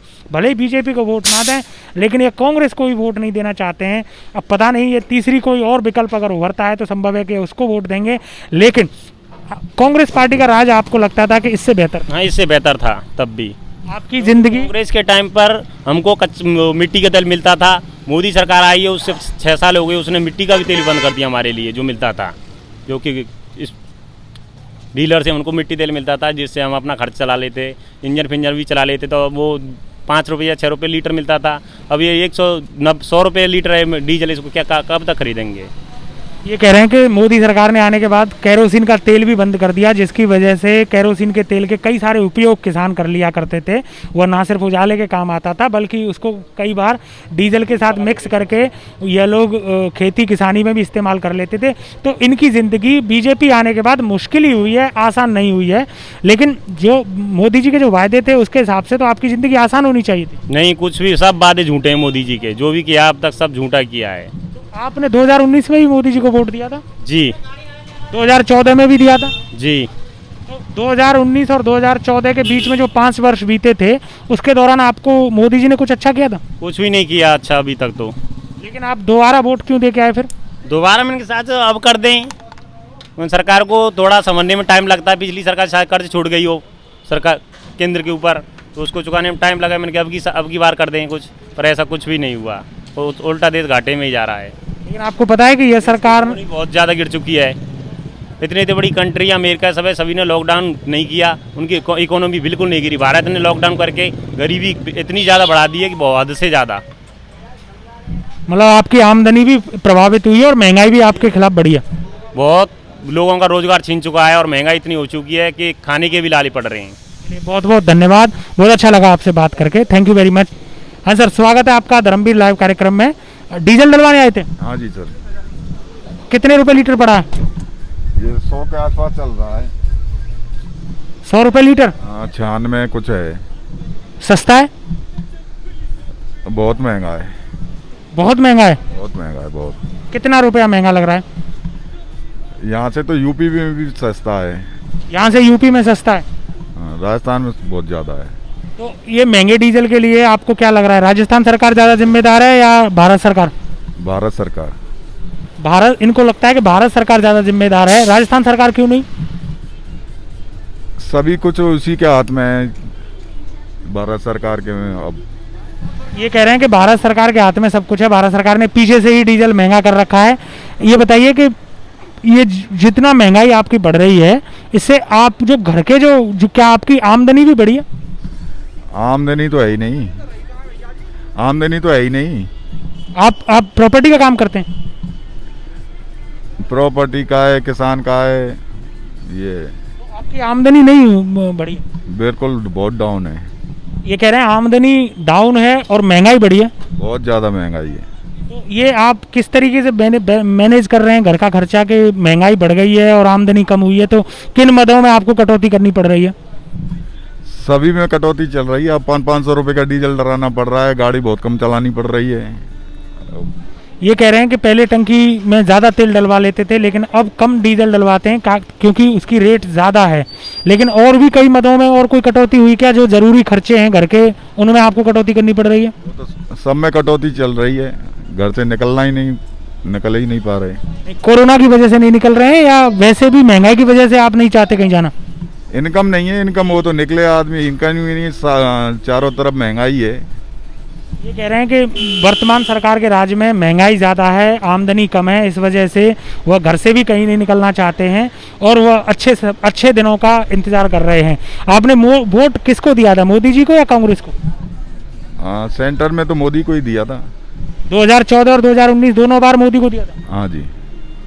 लेकिन अब चूंकि ये महंगाई इतनी ज़्यादा बढ़ी है और आमदनी कम हुई है, अगले चुनाव में आप रिकंसिडर करेंगे ये डिसीजन? अब देखेंगे, चुनाव आएंगे तब क्या होता है। कांग्रेस को वोट देंगे? अब देखेंगे चुनाव में क्या होता है। चुनाव में ये कह रहे हैं कि महंगाई बढ़ने और आमदनी कम होने की वजह से ये अभी फिक्स नहीं कह सकते कि अगले आने वाले चुनाव में ये मोदी को वोट देंगे या नहीं देंगे। लेकिन कांग्रेस पार्टी के लिए भी ये कोई सर्टेन इनका डिसीजन नहीं है कि वोट देंगे या नहीं देंगे। बहुत बहुत धन्यवाद सर, थैंक यू। हमारे साथ एक और उपभोक्ता हैं, आइए उनसे बात करते हैं। सर, पेट्रोल लेने आए थे? जी सर। किस रेट पड़ा? 103। 103 सस्ता है या महंगा है? महंगा है, बहुत महंगा है। कितना महंगा है आपके हिसाब से? हिसाब से मेरे 10-15 रुपए पर लीटर महंगा है। 10 से लेके 15 रुपए पर लीटर महंगा है। आप क्या मानते हैं इसके लिए भारत सरकार जिम्मेदार है या राजस्थान सरकार? दोनों ही सरकार जिम्मेदार हैं। दोनों ने बैट अपने अपने लगा रखे हैं। कम से कम 10-12 रुपये तो इसने राजस्थान सरकार ने लगा रखे हैं और 10-15 रुपये उसने लगा रखे हैं। केंद्र सरकार ने ज़्यादा लगा रखा है। बहुत ज़्यादा लगा रखे हैं। तो आपने पिछली बार वोट किसको दिया था, मोदी जी को या? वोट तो मोदी जी को ही दिया था। आगे भी आप मोदी जी को वोट देंगे? नहीं, कोई चांस नहीं। अब आगे आप मोदी जी को वोट नहीं देंगे? बिल्कुल नहीं। क्यों आप मोदी जी को क्यों वोट नहीं देंगे? वोट यूँ नहीं देंगे मोदी जी को। उन्होंने किया तो वादे बहुत थे, उनमें से कुछ ही पूरे हो पाए हैं। काला धन लेके आएंगे, वो लेके आएंगे, ये करके लाएंगे। उन्होंने अपने सीमित आदमियों के जेब भर लिए और वैसे तो डोल ही रहे हैं। उनको कोई मतलब नहीं। आम जनता है ये परेशान हो रही है। पता नहीं कुछ क्या हो रहा है देश में। तो आपको लगता है कि मोदी जी ने कुछ भी नहीं किया? नहीं किया तो है, लेकिन आम जनता के लिए कुछ नहीं किया। गरीब किसान मर रहे हैं। ये रोडों पे देखो, दिल्ली जाम था पूरा, अब तक दिल्ली में किसान भरे पड़े हैं। नहीं तो क्या किया है मोदी जी ने? कुछ नहीं किया मेरे हिसाब से। तो ये है कि काले धन के हिसाब से अपने जेब वगैरह को भर रहे हैं। विदेश से पैसे लाएंगे, ये करेंगे, वो करेंगे। देखो महंगाई कितनी बढ़ रही है आजकल। आपको भी लगता है कि मोदी सरकार सूट बूट की सरकार है? हाँ जी बिल्कुल। केवल कुछ व्यापारियों की सरकार है? बातों से ही खुश करती है आम जनता को और कुछ नहीं है। तो आपकी जो मोदी सरकार के 7 वर्ष रहे हैं, आपकी ज़िंदगी आसान हुई है या मुश्किल हुई है? देखो थोड़ी तो आसान हुई है। आपने हाँ डिजिटल इंडिया बना दिया उन्होंने, ये बहुत अच्छा काम किया है उन्होंने। पहले आईफोन और ये 3G 4G को कोई नहीं जानता था, आजकल बहुत ही फास्ट नेट आने लग गया है। ये काम उन्होंने अच्छा किया है, इसकी तो सराहना करते हैं अपन। इसका लाभ आपको ज़्यादा है कि सरकार को ज़्यादा? हमको ज़्यादा है, वैसे तो सरकार को भी है, पर आम जनता को इससे ज़्यादा फ़ायदा है। ये अब न्यूज़ वगैरह चल रही हैं, पहले कहाँ थी इतनी। आजकल तो बैठे बैठे कहीं पे भी देख सकते हैं इनको। ये कह रहे हैं कि जो डिजिटल इंडिया अभियान है, जिसकी वजह से 4G और 3G की स्पीड बढ़ी है, उसका एक हद तक भारत के लोगों को फ़ायदा मिला है और उसका श्रेय ये मोदी सरकार को देना चाहते हैं। लेकिन हम इनसे पूछ रहे हैं कि क्या आपकी आमदनी बढ़ी है? आमदनी तो नहीं बढ़ी है और उल्टा कम हुई है। अपने जेब से पैसा बहुत खर्च हो रहा है और काम कुछ भी नहीं हो पा रहा है। ये कह रहे हैं कि मोदी सरकार में इनकी आमदनी बढ़ने की बजाय कम हुई है। ये जानने की कोशिश करते हैं कि आप एक बताएं कि ये जो महंगाई बढ़ी है, इसकी आप घर के किन खर्चों में कटौती करके इसकी पूर्ति कर रहे हैं? घर के खर्चों में तो कटौती नहीं की है, लेकिन अपने काम धंधा ज़्यादा चालू कर दिया है। पहले उस काम को हम अपन थोड़ा बहुत ही बिजनेस से अपना काम चल जाता था, अब ज़्यादा काम करना पड़ता है, होमवर्क ज़्यादा करना पड़ता है और अपना जो बाहर का बिजनेस है वो भी बढ़ाना पड़ा हमको। इससे अपना काम गुजारा चल रहा है और क्या करें। तो ये कह रहे हैं कि इन्होंने ज़्यादा मेहनत करनी पड़ी है इस वजह से। तो सीधी सी बात है, अगर महंगाई बढ़ी है तो इन्होंने ज़्यादा मेहनत करके अपनी आमदनी बढ़ाने का भी प्रयास किया है। तो आपकी आमदनी बढ़ी है मतलब? हाँ बढ़ी है आमदनी। तो काम ज़्यादा करेंगे तो ऑब्वियसली बात है आमदनी तो बढ़ेगी। हाँ, तो जो पहले आप कह रहे थे कि आमदनी कम हुई है? नहीं, काम तो कम ज़्यादा करना पड़ रहा है ना हमको। उससे पहले तो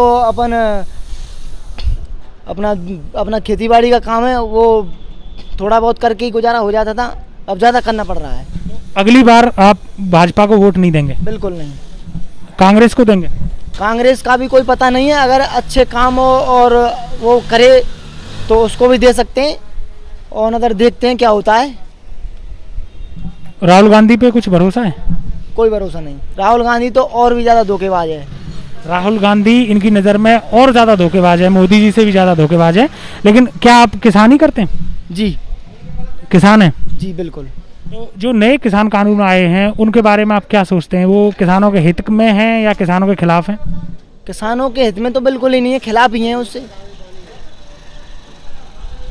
कुछ आपने कानून पढ़े हैं? कानून तो नहीं पढ़े, लेकिन हमारे पिताजी वगैरह ये काम करते हैं। पिताजी ने आपको बताया है कि किसान कानून, जो नए किसान कानून आए हैं वो किसानों के खिलाफ हैं? जी बिल्कुल। उन्होंने टैक्स वगैरह की माफ़ी की बात की थी, वो भी कुछ नहीं हुआ है। राज्य सरकार ने टैक्स वगैरह माफ़ी की बात की थी, वो भी ऐसी कर दिया, क्या पता नहीं। कुल मिलाकर जो ये हैं, ये जो उपभोक्ता हैं, ये डीजल पेट्रोल की महंगाई से भी त्रस्त हैं और इनको लगता है कि सरकारों ने जो वायदे किए थे उन वायदों की पूरे करने में सरकारें नाकाम रही हैं। इस वजह से यह न तो भारतीय जनता पार्टी को वोट देंगे, ना ही राहुल गांधी के नेतृत्व में कांग्रेस पार्टी को वोट देंगे। इनको किसी तीसरे विकल्प की तलाश है। संभव है कि आने वाले चुनावों में कोई तीसरा विकल्प उभर कर राजस्थान में आए और यह उसके लिए वोट दे पाए। बहुत बहुत धन्यवाद। हम बंसल फिलिंग स्टेशन पर आए हुए हैं और आमतौर पर हमने यह देखा है कि इस बंसल फिलिंग स्टेशन के पास वाहनों की लंबी लंबी कतारें हुआ करती थी डीजल पेट्रोल लेने के लिए, लेकिन जब से उत्तर प्रदेश और राजस्थान की कीमतों में अलग अलग अंतर आया है, कम लगभग 10 रुपये प्रति लीटर का डिफरेंस पेट्रोल और डीजल पर है, इस वजह से भरतपुर के नज़दीकी जो पेट्रोल पंप हैं जो दूसरे स्टेट में केंद्रित हैं, चाहे वो उत्तर प्रदेश हो चाहे वो हरियाणा हो, वहाँ से पेट्रोल और डीजल की तस्करी दिनों दिन बढ़ती जा रही है। इस वजह से जो नज़दीकी जो इन शहरों की जो पेट्रोल पंपें हैं उनके पास आमतौर पर 4 पहिया वाहन कोई भी डीजल या पेट्रोल लेने नहीं आता है। वह जाकर यहाँ से 10 किलोमीटर या 15 किलोमीटर दूर स्थित बॉर्डर की पंप से डीजल और पेट्रोल भरवा लाते हैं। इस वजह से इन पंपों के बिजनेस पर भी बहुत प्रभाव पड़ा है। यही बात करने के लिए हमारे साथ हैं जितेंद्र जी, जो पिछले कई वर्षों से इस पंपिंग स्टेशन पर काम कर रहे हैं। हम उनसे बात करते हैं। जितेंद्र जी, स्वागत है आपका धर्मवीर लाइव कार्यक्रम में।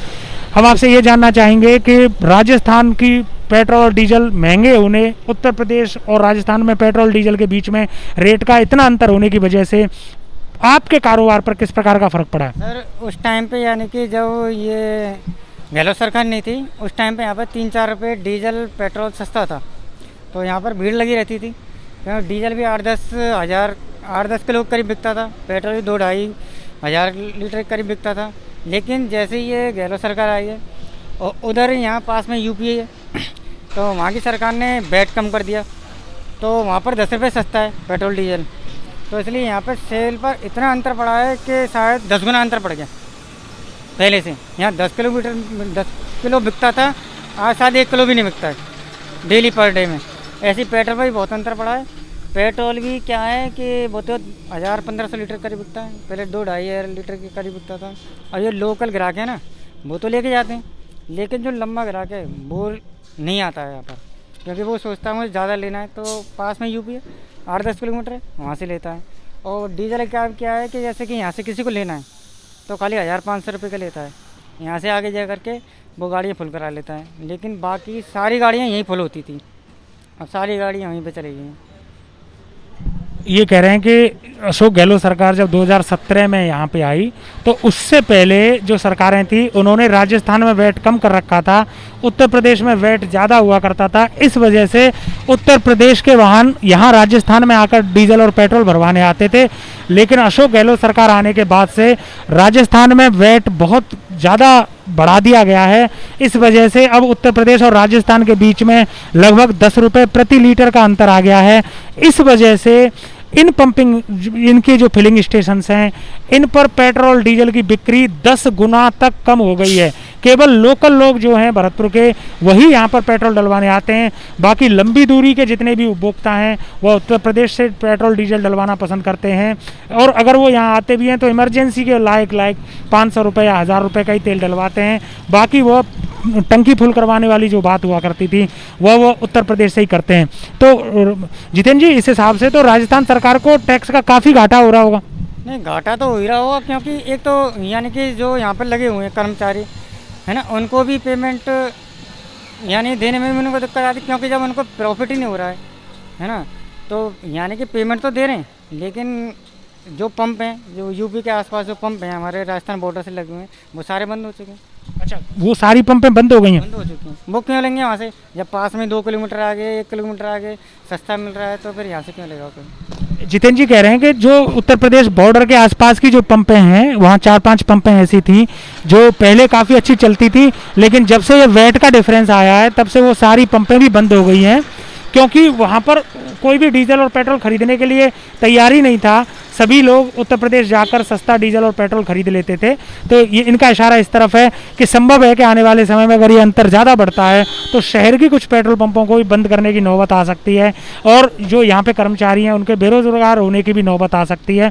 तो इस तरीके से अगर आप देखें तो ना भारतीय जनता पार्टी कम पड़ती है, ना ही राजस्थान सरकार कम पड़ रही है। जिसको जहाँ मौका मिल रहा है वही उपभोक्ताओं की जेब काटने के लिए तैयार बैठे हुए हैं। बहुत बहुत धन्यवाद जितेंद्र जी, थैंक यू। आइए हम एक और उपभोक्ता से बात करते हैं। सर, पेट्रोल लेने आए थे? बिल्कुल भाई साहब, पेट्रोल लेने आए। कितने रुपए लीटर पड़ी? जो रेट चल रही है वही 100 के पार पहुंच गई पेट्रोल। 100 के पार है? काफ़ी सस्ती है। सस्ती है, बहुत सस्ती है और इससे ज़्यादा देखते हैं, उम्मीद करेंगे कि और सस्ती होगी यहाँ से आगे। कितने रुपए और सस्ती होने की उम्मीद है आपको? तकरीबन देखेंगे कि अगर मोदी जी के जो आशीर्वाद जनता के ऊपर है तो हमारी उम्मीद और आशाएं तो ये रहेंगी कि हो सकता है कि आने वाले समय में अगर ऐसा ही चलता रहा तो 200 के पार पेट्रोल और डीजल देखने को मिलेगा। ये कह रहे हैं कि अगर मोदी जी की कृपा भारत की जनता पर बनी रही तो यह पेट्रोल 200 रुपये लीटर तक सस्ता हो सकता है। जी। तो आप ये मान रहे हैं कि राजस्थान सरकार जिम्मेदार नहीं है इस रेट के लिए, भारत सरकार ज़्यादा जिम्मेदार है? बिल्कुल बिल्कुल, केंद्र सरकार ज़्यादा जिम्मेदार है। केंद्र सरकार ज़्यादा जिम्मेदार है, लेकिन यूपी में तो यहाँ से सस्ता है। यूपी में सस्ता है, मानता हूँ। जो वैट वाली बात है उसको लेके हमने पहले भी राजस्थान सरकार को भी हमारी बात रखी कि डीजल पेट्रोल की जो महंगाई है उसको देखते हुए फिर आखिर में जो हमारी उम्मीद थी केंद्र सरकार से उन तक भी हमने अपनी बात रखी। कलेक्टर साहब के माध्यम से अभी 2 दिन पहले ज्ञापन भी दिया था, पेट्रोल पंपों पे जाके हमने धरना प्रदर्शन भी किए थे। अच्छा, आप कांग्रेस पार्टी से जुड़े हुए हैं? जी, मैं NSUI जिलाध्यक्ष पुष्पेंद्र गुर्जर भरतपुर। अरे, पुष्पेंद्र गुर्जर जी हैं, ये NSUI के जिलाध्यक्ष हैं भरतपुर से, तो ये कांग्रेस पार्टी के समर्थन में ही बोलेंगे। लेकिन हम इनसे एक और बात पूछ रहे हैं कि कांग्रेस पार्टी फिर क्यों यहाँ पे डीजल सस्ता नहीं करती? आप एक तरफ धरना प्रदर्शन कर रहे थे, आप विरोध प्रदर्शन कर रहे थे, लेकिन कम से कम 10 रुपये प्रति लीटर का तो कांग्रेस पार्टी के हाथ में। कांग्रेस पार्टी के 10 रुपये प्रति लीटर के जो आप बता रहे हो कि हाथ में है, तो कहीं ना कहीं जो आयात निर्यात बाहर से तेल का होता है उसमें कहीं ना कहीं केंद्र सरकार का जो वैट छूट होती है वो कहीं ना कहीं राजस्थान सरकार के अनुकूल बात है, तो इसमें मैं कुछ नहीं कह सकता। नहीं, लेकिन हम जानते हैं कि हरियाणा में और उत्तर प्रदेश में राजस्थान से सस्ता तेल है, तो ये जो अंतर है उत्तर प्रदेश, हरियाणा और राजस्थान की कीमत में, ये अंतर तो गहलोत सरकार के ही देन है ना? जो गहलोत सरकार की देन है, तो गहलोत सरकार के कार्यकाल में काफ़ी ऐसी योजनाएं भी हैं, काफ़ी बात करें महंगाई के, तो मुझे लगता नहीं है कि शायद केंद्र सरकार से ज़्यादा कहीं गहलोत सरकार ऊपर जा रही है। लेकिन पुष्पेंद्र जी, यही बात तो केंद्र सरकार कहती है कि उनकी भी काफ़ी सारी योजनाएं हैं जिनके लिए उनको इस तरीके से धन जुटाना है, और वही बात आप कह रहे हैं कि राजस्थान सरकार की काफ़ी योजनाएं हैं जिस वजह से उनको इस प्रकार से धन जुटाना है। सारी नीतियाँ चलती हैं दादा के घर से, तो मैं मानूंगा कि अगर केंद्र सरकार अपने आप में कुछ बदलाव नहीं करेगी तो कुछ भी संभव नहीं है। जैसे कहा जाता है कि अभी किसानों का जो बुरा हाल है कि तितर के आगे तितर, तितर के पीछे तितर, ये वाली कहावत जो पहले हम सुनते आए हैं, तो MSP का ये था, MSP का वो था, तो कहीं ना कहीं मोदी जी को अपने आप को संभालना होगा। जनता के बीच में किसानों के हित में जो भी आपने देखा होगा कितनी जाने गई किसानों की, एक शब्द मोदी जी बोले नहीं। इससे ज़्यादा और घिनौने दिन हमारे लिए तो क्या होंगे। लेकिन पुष्पेंद्र जी, अभी 2 मिनट पहले एक किसान हमारे साथ थे, वो कह रहे थे कि वो 3 बार यहाँ पे नई मंडी में अनाज लेके गए हैं और उनका 3 बार मंडी से अनाज वापस कर दिया, ये कहते हुए कि बारदाना नहीं है, बोरियां नहीं है। तो वो उनके साथ ऐसा क्यों हुआ? वो ऐसा यूं हुआ कि जो ऊपर से बड़े बड़े सेठ लोगों की जो मिली भगत है, जैसे कि मैं अमानी कहूँ और क्या कौन कौन से मैं आपके सामने नाम उजागर करूँ, कि मोदी जी जो सरकार को चलाने वाले लोग हैं उनके पेट भरने में लगे हैं और किसानों के हित की बात उन्होंने की हो कि नहीं इससे किसानों को फ़ायदा है। किसान जब तक इस बात को प्रॉपर नहीं समझते, मैं मानता हूं कि कहीं ना कहीं हरियाणा, राजस्थान के, पंजाब के जो भी किसान पहुंचे उन तक पोस्टर विमोचन करके जो इस बिल की काले कानून 3 लेके आए मोदी जी, उनके हमने प्रॉपर बात भी पहुँचाई। जो किसान समझें वो आज भी दिल्ली बॉर्डर पर बैठे हैं। तो आप ये मान रहे हैं कि जो नए किसान कानून हैं वो किसानों के खिलाफ हैं? बिल्कुल बिल्कुल, किसानों के खिलाफ में। मोदी जी क्यों वापस नहीं ले रहे? लेकिन आप ये कह रहे हैं कि अगर कांग्रेस पार्टी सत्ता में आती है तो इन तीनों काले कानूनों को रद्द कर देगी? बिल्कुल कर देगी। कांग्रेस पार्टी लाना ही नहीं चाहती थी ऐसे बिल जो किसानों के अहित के हों। लेकिन हमने तो कपिल सिब्बल जी को पार्लियामेंट में बहस करते हुए सुना था कि वो इस तरीके के कानून लाना चाहते थे। नहीं, ऐसा तो कोई नहीं है, हमने तो नहीं सुना कि लाना चाहते थे। लाना चाहते थे तो कहीं ना कहीं किसानों के हित की बात कही होगी, ऐसा नहीं कि काले कानून ला के और ये प्राइवेट सेक्टर में दे दे। लेकिन कहीं ऐसा तो नहीं है कि पक्ष में आते जब होते हैं तो एक बात करते हैं और सत्ता विपक्ष में जब बैठते हैं तो दूसरी बात करते हैं? ऐसा तो कुछ नहीं है कि पक्ष में रह के ये कोई दूसरी बात करे, ऐसा कोई है नहीं। जो दिखता है वो बिकता है। मोदी जी ने जो काम किए हैं वो जनता को दिख रहे हैं, आने वाला समय जवाब दे देगा बहुत जल्दी। लेकिन ये हमने मोदी सरकार को अक्सर देखा है, वो पहले जीएसटी का विरोध करते थे लेकिन वो जीएसटी लागू किए। वो पहले आधार का विरोध करते थे, आज उन्होंने आधार धीरे धीरे सभी क्षेत्रों में लागू कर दिया। ऐसे ही 2012 में पार्लियामेंट के अंदर हमने कपिल सिब्बल को कृषि कानूनों के पक्ष में बोलते हुए सुना था और उस समय स्वर्गीय सुषमा स्वराज जी और अरुण जेटली जी, अब दोनों ही एक्सपायर हो चुके हैं, ये दोनों ही लोग जब जीवित थे तो इन्होंने सदन में उस कृषि कानूनों के खिलाफ बातें की थी। तो जब कांग्रेस सत्ता में थी तब उसकी अलग राय थी, कांग्रेस आज जब विपक्ष में तो उसकी अलग राय है। तो क्या गारंटी है कि सत्ता में दोबारा आने पर कांग्रेस की राय नहीं बदलेगी? जो आपने अभी बात बताई, बोला मोदी जी पहले ऐसे कहते थे, जब गुजरात सरकार के सीएम मोदी जी तो जीएसटी की और ये सारी बातों को वो बिल्कुल अपने पास तक आने नहीं देते कि हम ऐसा नहीं करेंगे। और आज उस जीएसटी में ऐसा क्या फ़ायदा देखा और ये इन काले कानूनों में उनको क्या लोभ और क्या लालच था कि जो इन्होंने आज आकर के पूरे देश में इस हालात से जूझ गई। बहुत बहुत धन्यवाद पुष्पेंद्र गुर्जर जी हमसे बात करने के लिए।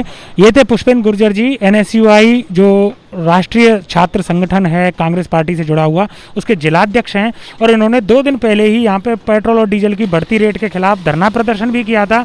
लेकिन सबसे गजब बात यह है कि 10 रुपये प्रति लीटर का अंतर तो कम से कम राजस्थान सरकार की वजह से ही कम किया जा सकता है, लेकिन उसके बारे में कांग्रेस पार्टी का कोई भी जिम्मेदार व्यक्ति कुछ भी बोलने को तैयार नहीं है कि आखिरकार गहलोत सरकार राजस्थान में देश का सबसे महंगा डीजल और पेट्रोल क्यों बिकवा रही है, उसके बारे में कोई बोलने को तैयार नहीं है।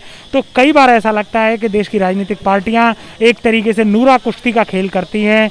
जब मौका मिलता है तो हर पार्टी उपभोक्ताओं से और जनता से ज़्यादा टैक्स वसूली में जुट जाती है, लेकिन जब विपक्ष में होते हैं तो जनता के पक्ष में बोलते हुए नज़र आते हैं। लेकिन यहाँ पर तो राज्य सरकारों के मामले में ये साफ दिख रहा है कि ना कांग्रेस पार्टी जनता को की जेब काटने से पीछे हट रही है और ना ही भारतीय जनता पार्टी जनता की जेब काटने से पीछे हट रही है। तो कहीं ना कहीं आम जनता के भाग्य में तो आगे भी ये इसी तरीके से जेब कटाना ही लिख रहा है, क्योंकि देश की 2 सबसे बड़ी पार्टियों के बीच एक तरीके से म्यूचुअल अंडरस्टैंडिंग इस प्रकार की है कि वह जहां चाहें, जिस राज्य में उनकी सरकारें हैं, वह जिस प्रकार से चाहें उस प्रकार से टैक्स लगाएं और अपनी अपनी पसंद की कंपनियों को लाभ पहुंचाते रहें उपभोक्ताओं की जेब काटने की कीमत पर। अगर आपको हमारा वीडियो पसंद आया है तो इसको लाइक करें, शेयर करें। अगर आपने अभी तक हमारा चैनल सब्सक्राइब नहीं किया है तो हमारे चैनल को सब्सक्राइब करें, नोटिफिकेशन बेल प्रेस करें ताकि आपको हमारे वीडियो सबसे पहले मिल सकें। मैं मिलता हूं आपको अगले वीडियो में, तब तक मुझे दीजिए इजाज़त। जय हिंद, जय भारत।